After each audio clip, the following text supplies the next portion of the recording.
Hola y bienvenidos, bienvenidas a un episodio más del podcast Diálogos sobre China y el mundo. Hoy me encuentro de nuevo con el colega y amigo Jorge Alfonso Galván León para platicar sobre el conflicto entre Rusia y Ucrania, si estamos o no ante una tercera guerra mundial y cuál sería el papel de la República Popular China hasta ahora. A mí me gustaría hacer un breve recuento de este acontecimiento que a veces se nos olvida, ¿verdad, Jorge? Que está ocurriendo todavía. Al principio fue como un boom de noticias y luego como que se apagó. Hubo otros eventos ahí más mediáticos que opacaron esta noticia. Entonces es importante que sigamos hablando de este asunto porque tiene implicaciones para todo el mundo. Se están sintiendo ya en México. Nuestro propio presidente ha hecho comentarios sobre esas implicaciones en varios sectores económicos. Sí. Así que es importante que sigamos conversando sobre este tema que tiene implicaciones para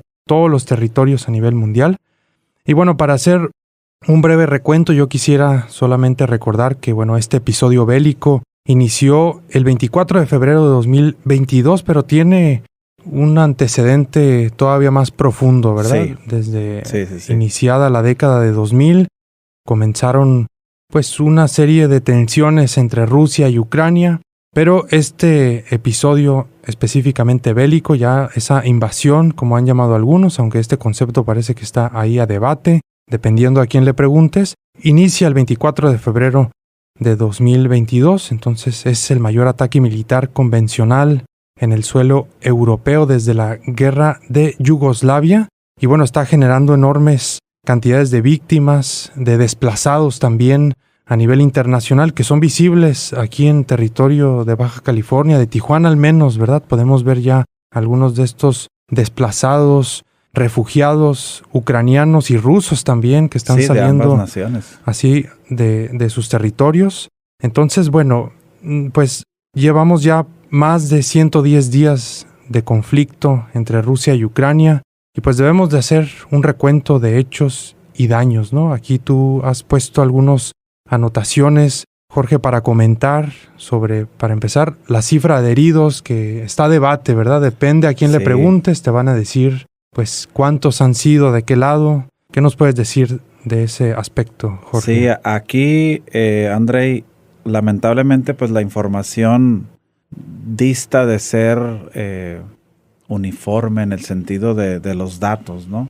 Dependiendo de a quiénes consultemos, pues las cifras variarán drásticamente. Incluso es muy complicado hablar de números pues cercanos a la realidad, porque lo cierto es que tenemos dos realidades: la realidad ucraniana estadounidense Unión Europea, y la realidad rusa, ¿no? Sí. Dependiendo de los medios y demás. Lo cierto es que, citando fuentes pues de prestigio como la propia Organización de Naciones Unidas, hablan de aproximadamente 6.8 millones de personas que han abandonado a Ucrania durante el conflicto, lo cual es una cifra bastante alta, pues poniéndonos a pensar que estamos ante, como tú bien lo señalaste, poco más de 110 días de iniciado. También aquí menciona el comisionado de la ONU para estos temas que ya al haberse movido el frente de combate, algunos de estos ucranianos ya han regresado a sus ciudades, lo cual pues de alguna forma es bueno, ¿no? Sí. Ya si nos metemos al tema de profundizar en el número de heridos o de fallecidos, pues esto es muy complicado de llegar a ello. Tampoco vamos a relatar ese tipo de números que uno nunca quisiera mencionar, ¿no? Así es. Muchas gracias, Jorge, por ese recuento y el debate que existe en cuanto a los datos. También temas de la infraestructura, ¿no? Un tema pues que es también dramático en términos así visuales, ¿no? Esas fotos que han quedado ahí para la perpetuidad de inmuebles, donde vive familias, donde vive gente, ¿no? Lugares que podrían ser nuestros propios vecindarios y que han sido alcanzados ahí por misiles.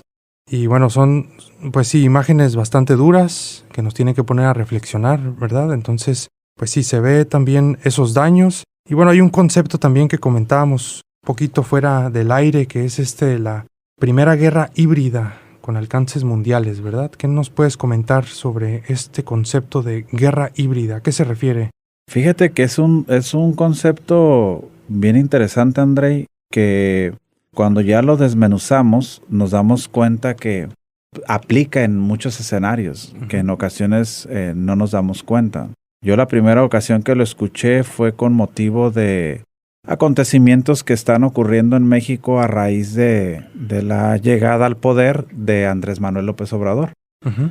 Y hay por ahí unos documentales interesantes al respecto en el escenario nacional, hablando del caso de México, ¿no? Pero cuando nosotros ya llevamos el análisis de la situación actual de este conflicto entre vecinos, entre pueblos hermanos como lo son los rusos y los ucranianos, empiezan algunos especialistas en geopolítica a hablar de una guerra híbrida. ¿A qué se refieren ellos cuando hablan de guerra híbrida? Pues a un escenario que va más allá del meramente armamentista, como lo conocemos nosotros, ¿no? Un conflicto donde atacas diferentes frentes más allá del escenario de combate, ¿no? Es decir, el frente financiero, el frente comercial, el tecnológico, el político, el propagandístico, que pesa demasiado, ¿no? Sí. Hoy en día, con todas estas medidas que a raíz de la operación especial llamada así por Rusia o de la invasión llamada así por Estados Unidos y Ucrania y la Unión Europea, pues ha recaído un tema de ataque notorio al pueblo ruso, ¿verdad? Sí, son entonces distintos frentes donde hay ataques que no son propiamente bélicos, ¿verdad? No son ataques militares o contra la seguridad, sino otro tipo de ataques los que estamos viendo. Incluso por aquí tenemos una cifra acerca de las sanciones que tiene Rusia actualmente, ¿verdad? Desde que comenzó este conflicto, son más de 5,000 sanciones selectivas, congelamiento de más de $300,000 millones en reservas rusas de oro y divisas depositadas en Occidente. Y vemos un frente financiero sobre todo, ¿verdad? Pero sí, también muy notorio. Muy notable, claro que sí. Y también el tema comercial, ¿verdad? Este bloqueo comercial que le impusieron a Rusia desde que comenzó prácticamente esta invasión. Y bueno, del armamentístico ni se diga, propagandístico y de otros frentes. Y luego también por eso es importante hacer esas diferencias, ¿no? Porque mucha gente, pues no sé, quiere caer en esa sencillez conceptual de decir que estamos viviendo en una guerra fría 2.0, ¿verdad? Sí. Entonces, estamos en otro momento y es importante aclarar que ni Rusia ni China son las mismas que hace 50, 60 años, ¿verdad? Y que ahorita los avances de cada lado son distintos. Estas potencias medias o emergentes han avanzado en distintos rubros y luego por eso vemos que no son las guerras como eran antes, ¿verdad? Hace 50, 60 años se componen de otros elementos y por eso hay que ampliar un poquito la dimensión de análisis. Sí, definitivamente. Yo concuerdo con lo que estás mencionando. Nada más para poner un ejemplo, cuando inicia esta operación especial por parte de Rusia en Ucrania, la moneda, el rublo ruso, sufrió una pérdida de valor impresionante. Y ahí es donde uno encuentra el escenario financiero, ¿no? Sí. Una variable por demás importante para una economía, pues va a representar la aceptación y la equivalencia en el valor de la moneda local en comparación a las monedas más importantes e intercambiables del planeta. Y a raíz de que el manejo de la situación por parte del gobierno ruso ha sido, pues diría yo, de una manera bastante interesante, ¿no? Han logrado revertir esa pérdida de valor de la moneda rusa y ahorita se encuentra como una de las monedas más fuertes de los mercados en el ámbito de monedas emergentes, ¿verdad?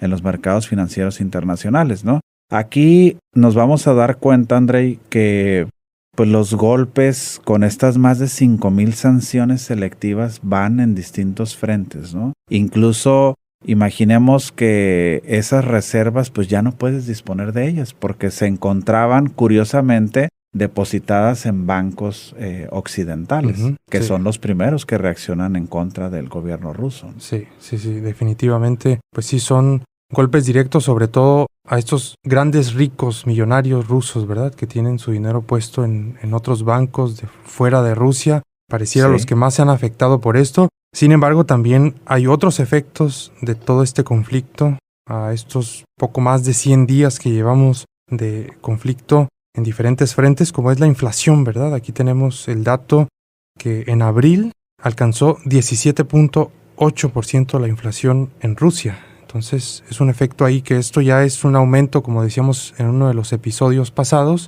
un aumento generalizado de los precios y esto alcanza a ricos y pobres, ¿verdad? Este es un tema. Y fíjate que ahí no nada más Rusia está padeciendo los estragos. También vamos a observar nosotros que el propio gobierno ucraniano ha declarado que han perdido, en cuanto a Producto Interno Bruto se refiere, prácticamente una tercera parte de la actividad económica de la nación. Y esto de la inflación es un tema por demás importante y preocupante, diría yo. Bien decías, ya lo platicamos en su momento, pero no está de más recordarlo para aquellos que no escucharon ese episodio, que actualmente la economía mundial está sufriendo en muchos frentes, ¿verdad? De un alza de precios de forma generalizada. Incluso en el escenario europeo se están viendo resultados inflacionarios que hacía décadas que no tenían. Y el propio gobierno estadounidense ha declarado que el nivel de inflación que tienen actualmente no se había visto desde hacía poco más de 40 años, ¿no? Nada más para ponerlo en perspectiva.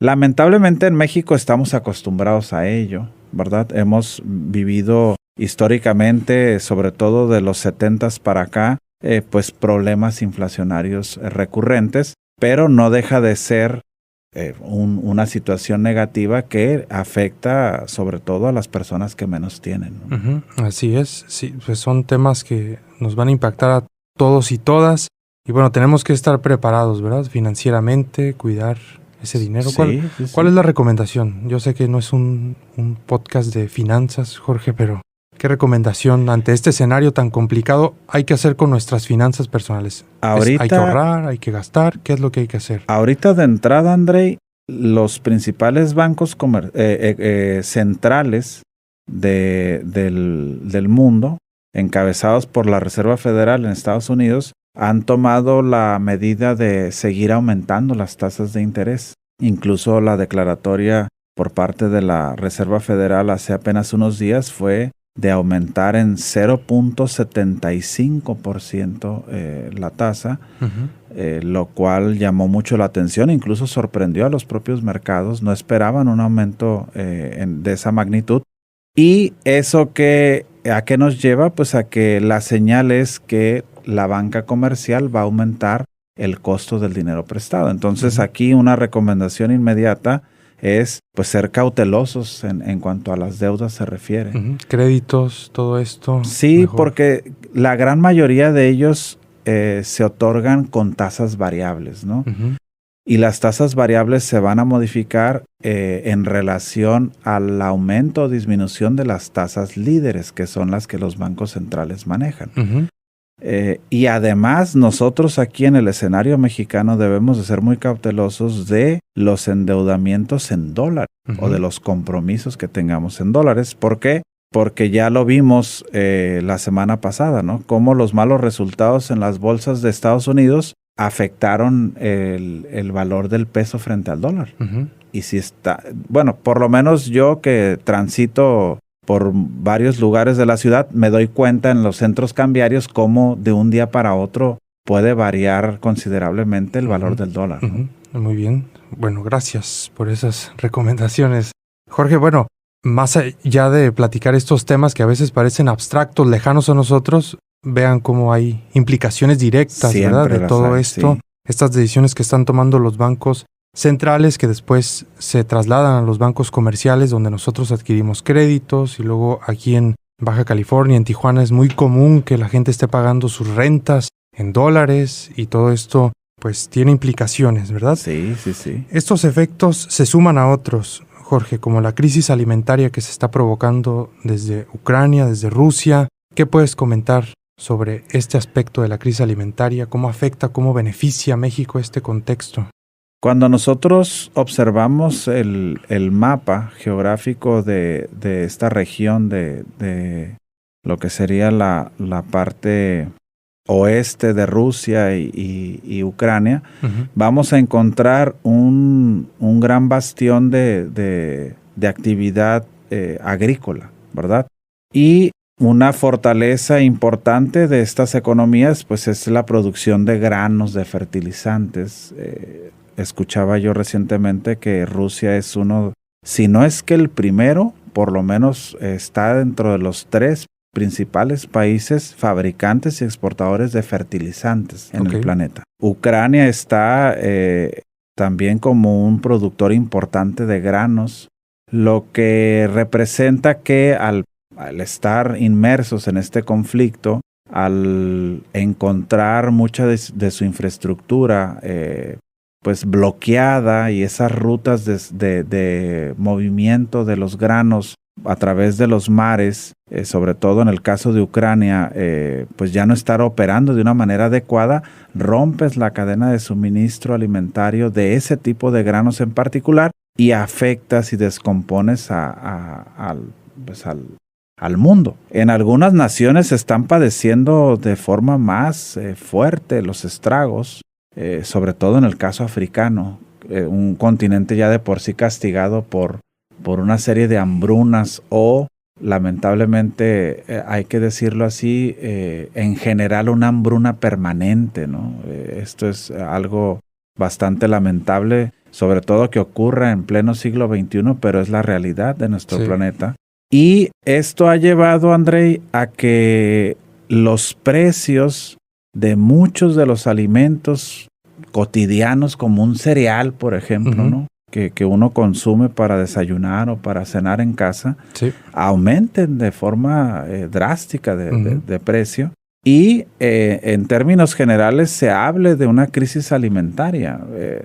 No en todos los países se encuentra de una manera similar la magnitud de este acontecimiento, pero algunos que dependemos más que otros de la importación de este tipo de granos, estamos padeciendo los estragos de esta inestabilidad en los precios a nivel mundial, ¿no? Así es. Yo tengo por aquí, por ejemplo, una nota del diario La Razón, donde se detallan estos temas. Las hostilidades rusas en Ucrania impiden que los cereales abandonen el granero del mundo y encarecen los alimentos en todo el mundo, lo que amenaza con empeorar la escasez del hambre y la inestabilidad política en los países en desarrollo. Juntos, Rusia y Ucrania exportan casi 1/3 del trigo y la cebada del mundo, más del 70% de los aceites de girasol, y son grandes proveedores de maíz. Rusia es el principal productor mundial de fertilizantes, lo que decías antes. Y por último, los precios mundiales de los alimentos ya estaban subiendo y la guerra empeoró las cosas, impidiendo que unos 20 millones de toneladas de cereales ucranianos llegaran a Oriente Medio, a África del Norte y partes de Asia. Entonces, bueno, ahí tenemos algunos datos, ¿no?, de esta crisis alimentaria, de cómo se está desencadenando, ¿no?, por estas interdependencias que ya existían en términos alimentarios, pero que se han tenido que congelar, ¿no?, pausar por esta guerra, por este conflicto. Ahora fíjate, yo leía la semana pasada algo que me llamó mucho la atención, porque hemos mencionado aquí en este podcast esos poco más de 53 mil millones de dólares que ya el Congreso estadounidense ha autorizado como parte de la ayuda en armamento, sobre todo para el conflicto en Ucrania. Y ya algunos de esos recursos, ¿verdad?, se han estado redirigiendo a la parte norte de África. Y aquí, sin jugarle al adivino o al futurólogo, ya empiezan ellos a hablar de operaciones militares en esa región. Ahorita me acordé que lo mencionas cuando estás citando esta nota, debido a la supuesta presencia de este grupo que ya se nos había olvidado, ¿no?, a muchos, del famoso Estado Islámico, mejor conocido por sus siglas en inglés como ISIS. que hace unos años estuvo en el radar de los medios estadounidenses, como les encanta, ¿no? Enemigos públicos número 1, y en todas partes los escuchabas hablar de ellos. Hoy en día ya no. Pero justo esta crisis alimentaria, fíjate cómo menciona la nota que citaste, afecta entre otras regiones al norte de África, y luego encuentras que están redirigiendo mucho del armamento hacia esa región. Incluso hubo una reunión hace unos días con las delegaciones de varios países del continente africano y de otros lugares del planeta para empezar a realizar maniobras justificando la presencia del Estado Islámico en esa región, ¿no? Entonces, no sé qué tanto esto sea premeditado, ¿verdad? Yo siempre sospecho de este tipo de cosas, ¿no? Cuando nosotros encontramos la respuesta inmediata por parte de Estados Unidos y la Unión Europea a través de todas estas sanciones, yo me atrevo a decir que las consecuencias ya estaban vistas, ¿no? Ya se sabía que iba a pasar, y aún así se impusieron las sanciones. No estoy diciendo que había que sentarse y cruzarse de brazos mientras que esos pueblos hermanos se destruían entre sí, pero creo yo que, por ejemplo, en el caso alimentario, están afectando a un montón de personas en el mundo, ¿no? Sí, definitivamente sí. Seguro que saben esas consecuencias antes de lanzar estas sanciones o lo que están haciendo, ¿no? Más de 5,000 sanciones, imagínate. Así es. Entonces, sí, seguro que están conscientes de todo lo que pueden provocar, pero bueno, parece que tienen prioridades y no son precisamente el alimentar a toda la población entre sus primeras, ¿no?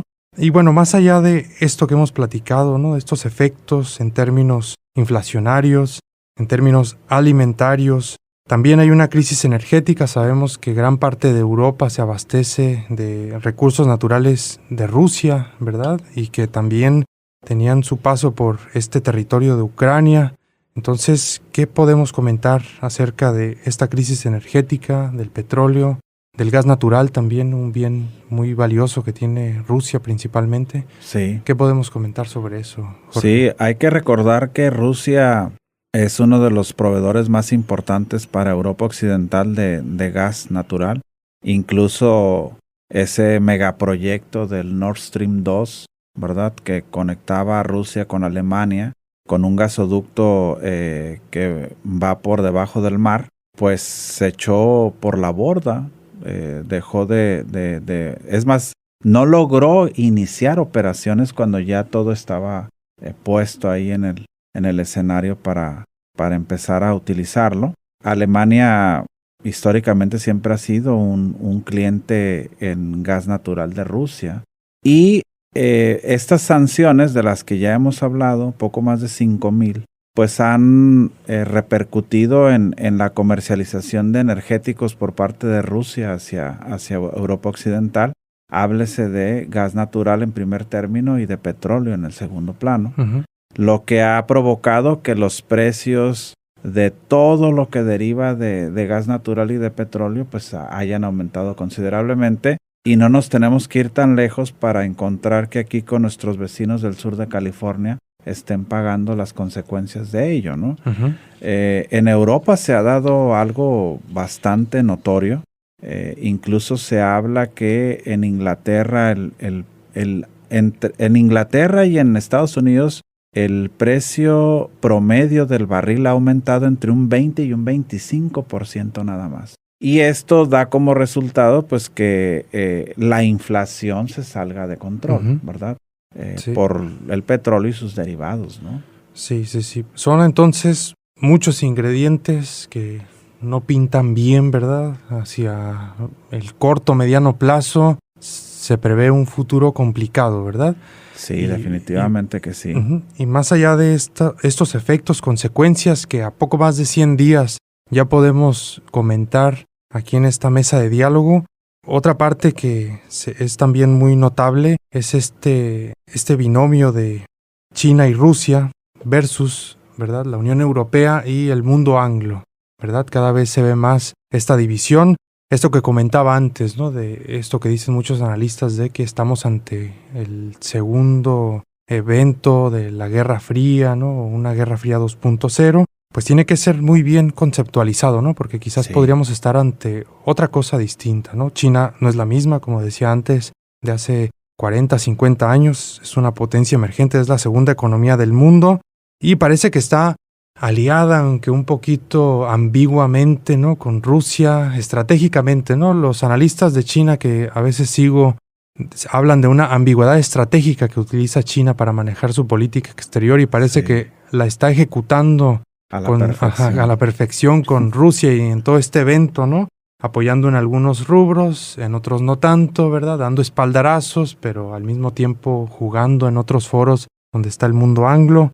¿Qué podemos comentar sobre ese mundo bipolar que cada vez se resiente más, Jorge? Fíjate que yo ahí, Andrei, observo cosas muy interesantes, ¿no? Incluso hemos platicado en otras ocasiones de este nuevo orden al que muchos especialistas hacen mención. Yo me atrevo a decir que sí, estamos en ese escenario. Incluso el propio presidente de Estados Unidos, Joe Biden, ha hecho hincapié de una tercera guerra mundial. Uh-huh. Y esto hay que leerlo de una manera cautelosa, sí, ¿verdad? Pero realista también, ¿no? Cuando uno se pone a revisar que hace apenas unas semanas en una base aérea ubicada en Alemania, en Ramstein, se convocó a poco más de 40 países que están involucrados en asistencia a Ucrania. Pues ahí ya hablas de un escenario mundial, ¿no? Estás hablando de muchas naciones ya involucradas indirectamente en el conflicto como tal. Pero en términos generales podemos encontrar este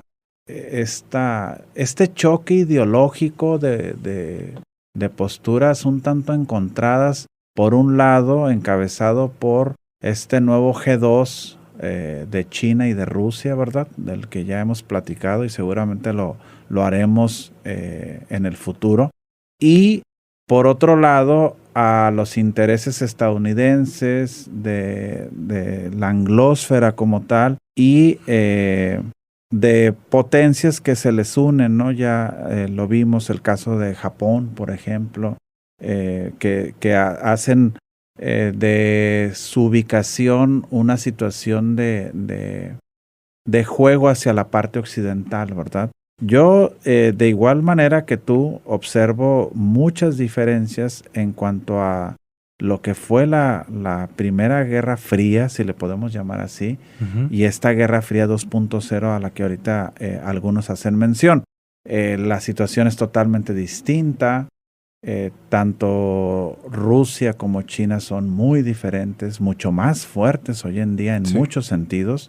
Tal vez en la parte económica Rusia no lo sea tanto, porque creo yo que ahí tiene un pendiente, ¿verdad? El diversificar su economía, pero estás hablando de dos superpotencias armamentistas y nucleares también, ¿no? Sí, que juntas pueden competir en términos bélicos con Estados Unidos. Separadas es complicado. Todavía pareciera que Estados Unidos está muy avanzado tecnológicamente en términos militares, pero juntas son ya pues un binomio bastante fuerte, poderoso en términos militares.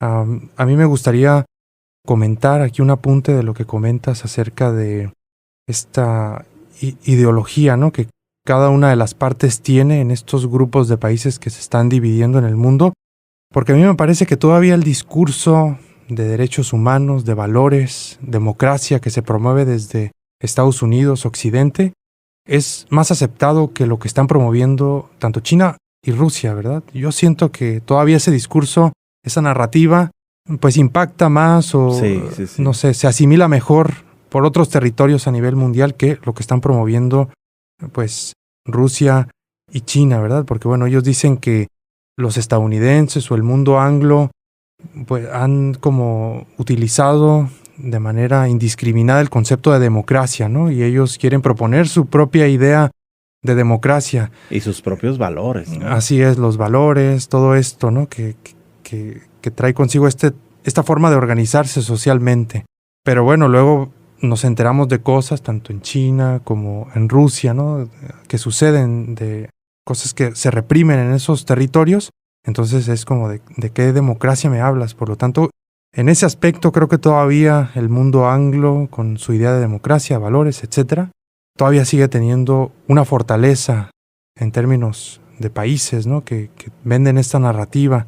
Hay otros aspectos en donde parece que China y Rusia están destacando, pero no me parece que es en ¿no? de ideología, de organización social. ¿Qué opinas? Tal vez eso? sea la parte en la que más les cueste, ¿no? Uh-huh. Y cuando hemos platicado de ese famoso soft power, sí, de cómo vender estas culturas, tanto la china como la rusa, uh-huh, a nivel internacional no va a ser fácil. Uh-huh. No está siendo sencillo, ¿no? Sí. Pero creo yo que también al observar nosotros el desempeño del liderazgo estadounidense ha dejado mucho que desear y sus posturas son cada vez más arcaicas, diría yo, ¿no? Uh-huh. De cierta manera. Incluso lo pudimos observar en esta Cumbre de las Américas, sí, ¿no? Totalmente. Que acaba de acontecer hace unos días, uh-huh, donde pues ya ese discurso ya no engancha a los países. Y mira que estamos en una de las regiones más atrasadas del planeta, que es América Latina, uh-huh, ¿no? Sí. Fuera de Canadá y Estados Unidos, casi todos los países del continente americano padecemos casi de lo mismo. Uh-huh. Sí. ¿Verdad? Sí, pues es la narrativa más no los resultados que ha dejado esa narrativa, ¿no? Porque lo podemos ver aquí, ¿no? O sea, si ellos están promoviendo la democracia en su discurso, pero luego vemos que excluyen a territorios que ellos no consideran democráticos de América Latina, pues entonces pareciera que no están siendo tan democráticos, no sé, son... Y que le dan juego a países que tampoco son democráticos, uh-huh, a su conveniencia, ¿no? Claro. Algunos sí, del Medio Oriente, algunos países de Asia, uh-huh, ¿verdad? Así es, 100%, porque después salió uno de los voceros de China, pues a rechazar esta idea de Estados Unidos de excluir a ciertos territorios de su propio continente de una conversación que en esencia debería de ser de toda la masa continental, ¿verdad? Entonces, exacto, pues sí, son temas que están a discusión. Nosotros no somos expertos en ciencia política, no, pero claro bueno, que aquí no. Tratamos de abordar el tema desde distintas perspectivas porque es complejo este tema. Y bueno, yo tengo aquí una nota también del diario AS, un poquito para ver cómo se está moviendo China con Rusia de hace unas horas, ¿no?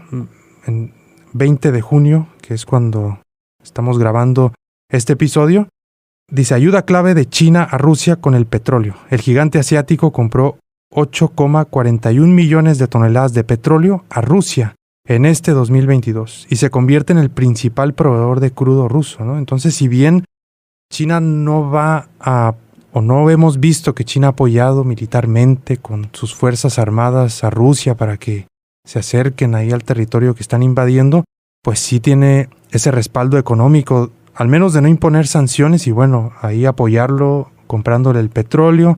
Entonces así estamos viendo a China, ¿verdad? Moviéndose en ciertos ámbitos donde puede, sin hacer tanto ruido y manteniendo esta alianza que tiene ya de hace varios años con Putin, con Rusia. Entonces, bueno, y una muy buena relación que manifiestan, por lo menos desde acá se puede observar así, ambos mandatarios, ¿no? Sí.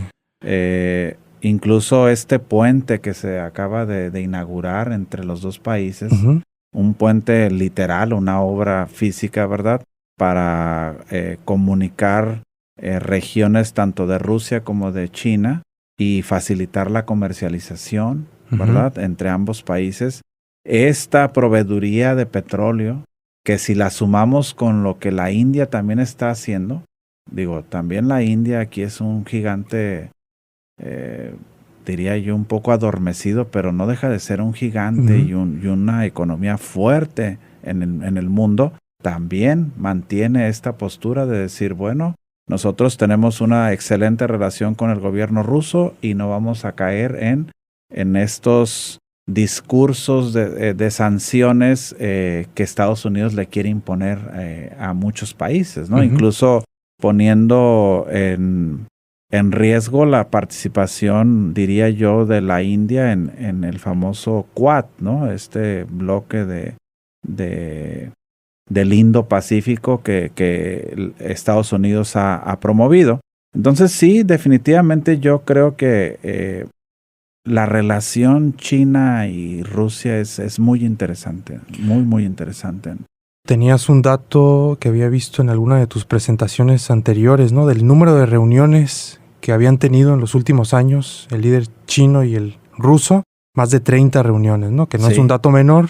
El chino no se reúne tantas veces con un aliado como el ruso, entonces no es un dato menor. Después de esas reuniones pues vienen acuerdos, ¿verdad? Vienen convenios que se hacen y bueno, hay que considerar entonces que esto ya es un contexto del cual venimos, ¿no? De esta alianza. Incluso, André, y aquí lo traigo, ¿no? A la mesa, con motivo del cumpleaños de Vladimir Putin, mantuvieron una llamada telefónica, ambos mandatarios, Xi Jinping y Vladimir Putin, y según recogen los medios orientales, Xi Jinping reiteró su apoyo a Moscú en materia de soberanía y seguridad. ¿Sí? Así es, ahí está. Entonces, y bueno, que te llame Xi Jinping en tu cumpleaños, pues no creo que le llame a cualquiera, ¿no? Claro.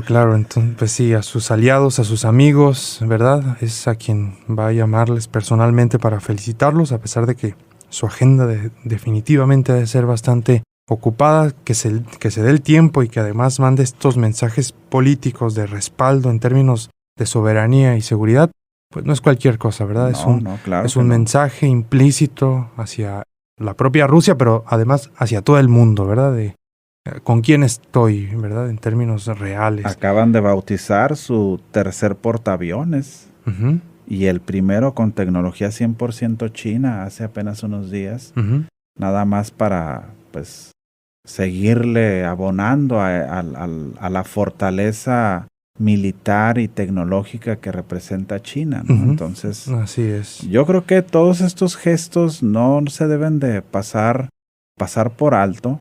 Son muy interesantes y van marcando mucho la pauta de qué nos depara en el futuro al mundo. Así es. Sí, aquí es donde uno, Andrei, debe de utilizar este tipo de ejemplos, de argumentos para convencernos de que estos temas nos afectan, nos impactan, ¿no? Sí, definitivamente son, no sé, a veces se escuchan muy alejados, pero luego tienen implicaciones tan fuertes como el acceder a un crédito, ¿no? Lo que estabas comentando acerca del dólar. Entonces, es muy importante que entendamos que estamos en un mundo interdependiente y lo que pase en un territorio, aunque más alejado parezca en términos geográficos, pero también socioculturales, económicos, nos van a impactar y es mejor estar preparados porque también se abren oportunidades, ¿no? Todo esto abre oportunidades para territorios como México y enterarnos de ello pues nos permite tomar decisiones de mejor manera, ¿verdad? Nos tienen en el radar, aunque a veces no nos demos cuenta, ¿no?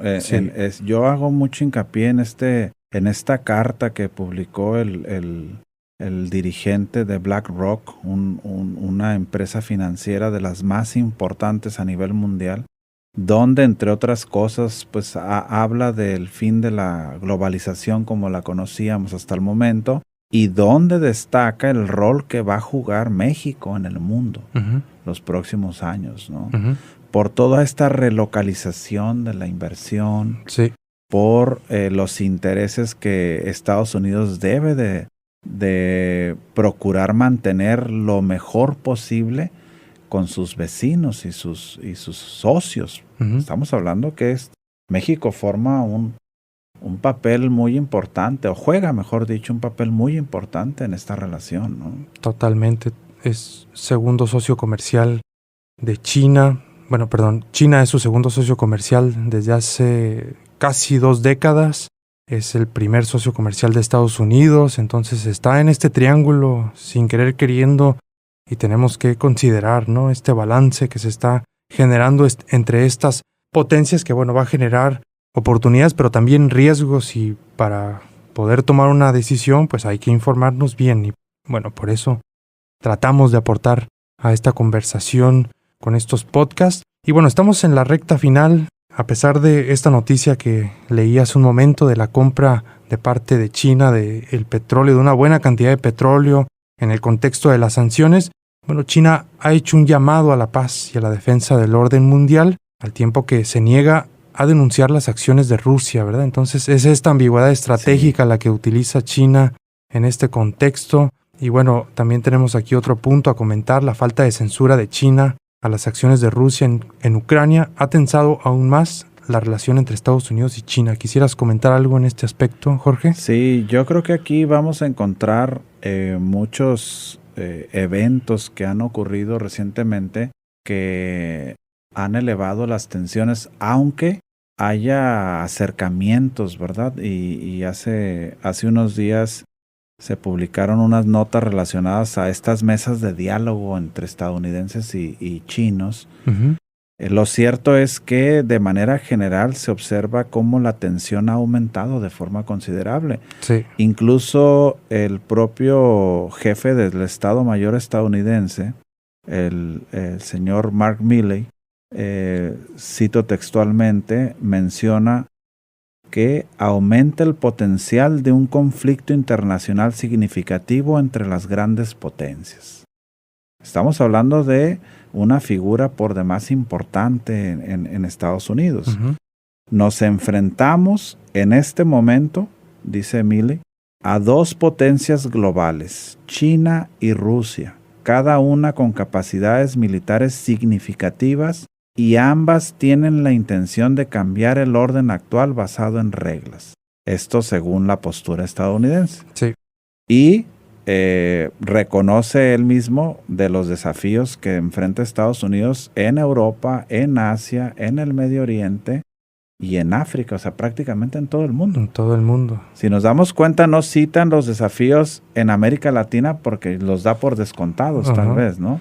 Pero los hay también. Internamente tiene un montón de problemas desde hace ya varios años el propio Estados Unidos, ¿verdad? Estos problemas sociales que pues han dado noticias bastante controvertidas, de racismo, ¿verdad? De discriminación, la polarización interna que existe. Aunque en este tema yo he visto que es generalizado, ¿no? Que ya hay un estudio que han hecho desde hace décadas del Pew Research Center, en donde le preguntan a los estadounidenses desde hace casi 20 años cuál es su postura hacia China. Y ahorita ya 9 de cada 10 estadounidenses tienen una visión negativa hacia China. Entonces esto ya no importa de qué lado estés, demócrata, republicano, casi un 90% de probabilidad de que el estadounidense que le preguntes te va a decir que China es un elemento negativo, un actor negativo para el propio Estados Unidos, una amenaza para el propio Estados Unidos, ¿no? Entonces, bueno, hay enormes retos por delante en el futuro. Sin embargo, se nos ha acabado el tiempo para este podcast, Jorge. Así que bueno, nos despedimos una vez más agradeciendo a UABC Radio por el espacio para grabar esta conversación permanente sobre China, que bueno, forma parte del Centro de Estudios China Baja California en la Facultad de Contaduría y Administración de la UABC.